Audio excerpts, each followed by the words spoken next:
வணக்கம். ஸ்ரீ சிவசூர்யா ஜோதிட வித்யாலயம் வழங்கும் காலச்சக்கரம். நான் சிவசூர்யா செந்தில்குமார், கோவில் மாநகரம், கும்பகோணத்திலிருந்து. இதுவரைக்கும் நம்ம பவம், பாலவம், கௌலவம், கரசை, வணிசை, டைத்துளை போன்ற கரணங்களை பார்த்து கொண்டு வர்றோம். அதோட தொடர்ச்சியாக இந்த பதிவில் நம்ம பத்திரை கரணம் பார்ப்போம். பத்திரை கரணம் அப்படிங்கிறது கோழியை எடுத்துக்காட்டாக வச்சு அதோட குணாதிசயத்தை ஒத்து போகிற ஒரு கரணம். முதல்ல கோழியோட குணாதிசயம் என்னென்னு பார்த்துருவோம். 10 கோழி இருந்தால் பணக்காரனும் பரதேசி ஆகிடுவோம் அப்படின்னு சொல்லுவாங்க. என்ன காரணம்னா, நீங்கள் இந்த கோழிக்கு எவ்வளோ தான் தீனி போட்டுக்கிட்டே இருந்தாலும் அது தின்னுக்கிட்டே இருக்கும். அதுக்காக பணக்காரன்லாம் ஏழையாடுவான் அப்படின்னு சொல்ல வரல. இது ஒரு பழமொழி. அதாவது கோழி எவ்வளோ தீனி போட்டாலும் தின்னுக்கிட்டே இருக்கும், அதுக்கு செரிச்சிரும். மற்ற உயிரினங்கள் போல் போதும் அப்படின்ட்டு அது போயிடாது. அதை மற்ற உயிரினங்களுக்கெல்லாம் சாப்பாடு நீங்கள் ஒரு அளவுக்கு மேலே போட்டிங்கன்னா போதும் அப்படின்றாங்க. ஆனால் இந்த கோழிக்கு மட்டும் நீங்கள் எவ்வளோ தான் போட்டுக்கிட்டே இருங்க, சாப்பிட்டுக்கிட்டே இருங்க. அது பாட்டுக்கு சாப்பிட்டுட்டு மூக்கை 2 தேய்ச்சின்னா உடனே அது உள்ள ஜீரண மண்டலம் அதிவேகத்தில் ஒர்க்காகி பஸ்பம் ஆகிடும். சாப்பிட்டதெல்லாம் அடுத்தது சாப்பிட்டுக்கிட்டே இருக்கும். அதே போல் கோழி ஒரு இடத்துல நிற்காது, பரபரப்பாக அங்கே போயிட்டு இங்கே போயிட்டு இப்படி தான் சுற்றிட்டு நிற்கும். அதே போல் இந்த கோழி இருக்க பெரிய ராஜதந்திரமான மூளை உள்ளது. நீங்கள் கவனித்து பாருங்களாம். இந்த சேவக்கோழி போய் பொட்டைக்கோழியை தேடிட்டு போகாது, பொட்டைக்கோழியை தான் இருக்கிற இடத்துக்கு வர வைக்கும். அது எப்படி வர வைக்கணும்னு கொஞ்சம் கவனித்து பாருங்கள். இந்த பொட்டைக்கோழியானது அது பாட்டு ஒரு இடத்துல தன்னோட குஞ்சுங்களுக்கு அதோட செட்டை செத்துக்கிட்டு அது பாட்டு ஒரு இடத்துல எடுத்துக்கிட்டு தீனி சாப்பிட்டுட்ருக்கும். எங்கேயாச்சும் கொத்தி புழுவோ பூச்சியோ தின்னுக்கிட்டே இருக்கும். இந்த சேவக்கோழி பார்த்திங்கன்னா அது ஒரு கட்டாந்தரையில் தான் நிற்கும். கடைசியில் அந்த இடத்துல ஒரு தீனி கூட இருக்காது. அது அங்கே ஒரு ஆக்ஷன் பண்ணும் பாருங்கள். அந்த சேவக்கோழி நிறைய தீனி இருக்கிற மாதிரியே ஒரு சவுண்டு கொடுக்கும். கொக்கொன்னு சொன்னிச்சுன்னா இந்த பொட்டைக்கோழி அது ஒழுங்காக சாப்பிட்டுட்ருக்கும். இந்த சேவக்கோழி கொடுக்குற சவுண்டில் சேவக்கோழி பெரிய ஆக்ஷன் பண்ணும். நிறைய தீனி இருக்கிற மாதிரி சக்குன்னு வெறும் தரையை போட்டு கொத்திக்கிட்டு இருக்கும். உடனே இந்த பொட்டைக்கோழியெல்லாம் என்ன பண்ணும், நிறைய தீனி இருக்குது போல் இருக்குது அந்த இடத்துல அப்படின்ட்டு இது மேயிற இடத்த விட்டுட்டு நேராக சேவக்கோழிகிட்ட போகும். அப்புறம் நான் சேவக்கோழிகிட்ட போனால் கசாம்சா ஆகி அது வேலையை முடிச்சுட்டு போயிடும். என்னடா இப்படி சொல்கிறேன்னு நினைக்காதீங்க. இது கோழியோட குணாதிசயம். அதனால தான் ஒவ்வொரு விலங்கையும் ஒவ்வொரு காரகத்தோட ஒவ்வொரு கரணநாதனோட ஒப்பிட்டு சொல்கிறது. ஏன் ஒவ்வொரு கரணத்துக்கும் ஒவ்வொரு விலங்கை எம்பளமாக கொடுக்குறாங்கன்னா அதனுடைய குணாதிசயம் எப்படியெல்லாம் இருப்பாங்க அப்படிங்கிறதான். இல்லை நம்ம ஒருத்தவங்க மனசில் பார்க்க போகிறோம். அதனுடைய குணாதிசயம் இந்த மனிதர் எப்படி தன்னோட காரியத்தை சாதிச்சுப்பார் அப்படிங்கிறதுக்காக தான் இந்த விலங்கை அப்படி எம்பளமாக கொடுக்குறாங்க. அந்த சேவக்கோழி தன்னோட காரியத்தை சாதிச்சுக்கும். இதே போல் தான் இந்த பத்திரை கரணத்துக்காரங்க ராஜதந்திரமாக தன்னோட காரியத்தை சாதிச்சுப்பாங்க. அது எல்லா காரியத்தையும் சரி ராஜதந்திரத்தோடு செயல்படுவாங்க. சுருக்கமாக சொல்லணுன்னா இவங்க மந்திரத்தால் மாங்காடிப்பாங்க, தந்திரத்தால் தாலி கட்டுவாங்க அப்படின்னு சொல்லலாம். ஏன் இந்த பத்திரகரணத்தை இப்படி சொல்கிறேன்னா, அந்த கோழி எவ்வளோ ராஜதந்திரமாக அந்த தீனி இருக்கிற மாதிரி ஆக்ஷன் பண்ணி அந்த பொட்டைக்கோழியை வரவழைச்சி அதனுடைய கொஞ்சம் கலாவிட்டு அது வேலையை பார்த்துட்டு கிளம்பிடுது பாருங்க. அப்புறம் இந்த பொட்டைக்கோழி என்ன பண்ணுவோம், ஏமாந்து போய் இந்த இடத்துல தீனி இல்லைடா நினச்சிக்கிட்டு திரும்ப அது மேஞ்ச இடத்துக்கே தான் போய் மேயும்.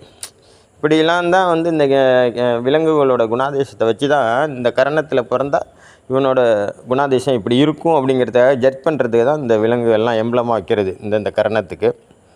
அதே போல் இந்த பத்திரை கரணத்தோட எம்பளம் சேவல் கொடியோன் தான் இந்த கரணத்துக்கு தோஷத்தை நீக்கக்கூடிய நாயகன். அதாவது இந்த பத்திரை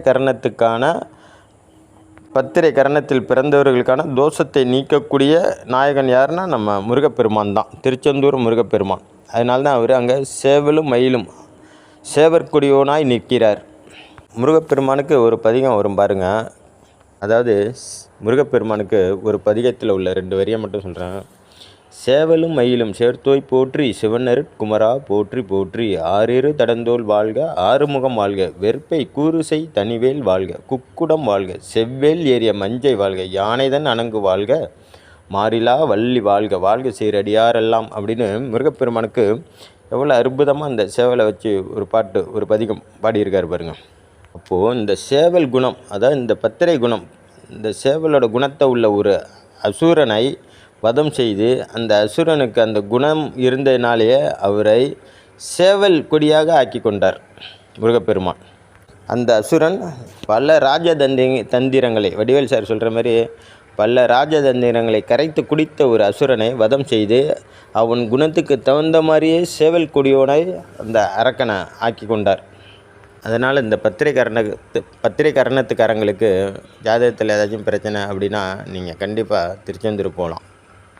அதே போல் பத்திரை கரணத்துக்காரங்க சேவல் கொடியை வாகனமாக வச்சுருக்கிறவங்க, அதாவது சேவல் கொடியை வாகனம் வச்சுருக்கவங்க வாகனத்தில் முன்னாடியும் பின்னாடியும் ஒட்டிக்கலாம். பெரிய வண்டியாக இருந்ததுன்னா கொடியாக அதை வாகனத்துக்கு முன்னாடி வச்சுக்கலாம். சேவல் கொடியை வெற்றி கண்டிப்பாக உங்களுக்கு உண்டு.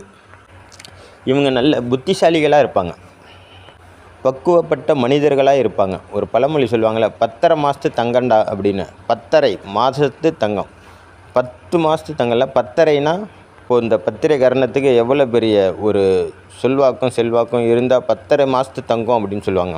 அந்த மாதிரி ஒரு நல்ல பண்புகளையும் தங்கமான குணத்தையும் கொண்டவங்க தான் இந்த பத்திரை கரணத்தில் பிறந்தவர்களோட குணம். என்ன ஒன்று, இந்த சேவக்கோழி மாதிரியே சில நேரத்தில் தந்திரமாக ஜெயிச்சிருவாங்க. தந்திரம் கண்டிப்பாக வேணும் தான். தந்திரத்தால் தலை கட்டிடுவாங்க. இந்த சேவல் மாதிரியே தந்திரத்தால் தலை கட்டிடுவாங்க, மந்திரத்தால் மங்காடிச்சிருவாங்க. அதே நேரத்தில் பெண்களாக இருந்தால் ஏமாந்து விடுவாங்க. பத்திரை கரணத்து பெண்களாக இருந்தால் இந்த பத்திரை கரணத்து ஆண்கள்கிட்ட ஏமாந்துருவாங்க. இதெல்லாம் 100க்கு 100 நடைமுறையில் இருக்கும். நீங்கன்னா உங்கள் ஜாதகத்தில் பத்திரை கரணத்து பெண்கள் பாருங்கள், எடுத்து பாருங்கள், ஏமாந்துருப்பீங்க ஏதோ ஒரு ஆண்கள்கிட்ட. அதாவது இந்த மாதிரி இல்லை, பணத்தை கொடுத்தோ, பொருளை கொடுத்தோ, நகையை கொடுத்தோ, இடத்த கொடுத்தோ, ஏதோ ஒரு விதத்தில் பத்திரை கரணத்து பெண்கள் ஏமாந்துருப்பாங்க. இதெல்லாம் நடைமுறையில் எவ்வளோதோ பார்த்துட்ருக்கோம். கண்டிப்பாக நீங்களும் ப்ராக்டிக்கலாக பாருங்கள். பத்திரை கரணத்து பிறந்த பெண்கள் மிகவும் பக்திமானாக இருப்பாங்க, ரொம்ப பொறுமைசாலியாக இருப்பாங்க, பொறுமையாக பேசக்கூடியவங்க, அதண்டு பேச மாட்டாங்க. நற்பண்புகளை உடையவங்க, மெயினாக நல்ல பண்புகள் உடையவங்க. அதனால தான் இவங்க ஏமாந்து போகிறது. புரியுதுங்களா? இவங்களுக்கெல்லாம் பெரும்பாலும் குழந்தை பாக்கிய தடையெல்லாம் ஏற்படாது. புத்திர பேரெல்லாம் நல்லா அருமையாக இருக்கும், அனுகூலமாக இருக்கும். 2வது குலதெய்வ அனுகூலம் உண்டு இவங்களுக்கு, தெய்வ அனுகூலம் உண்டு, தொழில் அனுகூலம் உண்டு. தெய்வ விஷயத்தில் ஏதாச்சும் ஒரு ஆராய்ச்சி பண்ணிகிட்டே இருப்பாங்க. இவங்கெல்லாம் கணிதத்தில் மேதையாக இருப்பாங்க. எல்லா பாடத்துலேயும் வீக்கானா கூட இந்த கணக்கு இதில் பார்த்திங்கன்னா 100க்கு 90, 99 இப்படி எடுத்து வைப்பாங்க. கணித மேதை, ஆராய்ச்சிகள், கணிதத்தில், வானவியலில் இந்த மாதிரி ஆராய்ச்சியாளர்களாக இருப்பாங்க. ஜோதிடத்தில் இந்த மாதிரி ஆராய்ச்சி வித்வான்களாக இருப்பாங்க. இந்த கரணத்துக்கு அதிபதி யாருன்னா கேது பகவான். இந்த கேது பகவானோட குரு பகவான் சேர்ந்து இந்த ஜாதகத்தில் இருந்தால் அவ்வளோ பெரிய சிறப்பை பெறலாம் இவங்க. இந்த கரணநாதனே யோகாதிபதியாக வந்தால் தெய்வ அனுகூலமும் தெய்வீக நாட்டமும் அதிகமாக இருக்கும். கோவில், குளம் இந்த மாதிரி கட்டி கும்பாபிஷேகம் பண்ணுறது, இந்த மாதிரி சிறப்பான தெய்வீக சம்மந்தப்பட்ட விஷயத்தில் நல்ல நாட்டமுடையவர்களாக இருப்பாங்க. பேர் வாங்குவாங்க, தெய்வ சம்மந்தப்பட்ட விஷயத்தில் பேர் வாங்கிடுவாங்க. இவங்களுக்கு நல்ல குழந்தை செல்வங்கள் உண்டு. சரி, விஷயத்துக்கு வரும். கரணநாதன் கேது பகவான். கரணம் பத்திரை கரணம். பத்திர கரணத்தோட ஜீவன் கோழி. பத்திர கரணத்தோட அதிதேவதை திருச்செந்தூர் முருகப்பெருமான், சேவல் கொடியோன். கரணநாதனை நீங்கள் வழிபட உங்கள் வாழ்க்கையில் எதற்காகவும் நீங்கள் கரணம் போட தேவையில்லை. இந்த பதிவு உங்களுக்கு பிடிச்சிருந்தா முதல்ல சப்ஸ்கிரைப் பண்ணுங்கள், லைக் பண்ணுங்கள், ஷேர் பண்ணுங்கள். அடுத்த பதிவில் நம்ம பார்ப்போம். நன்றி, வணக்கம். நல்லதே நடக்கும்.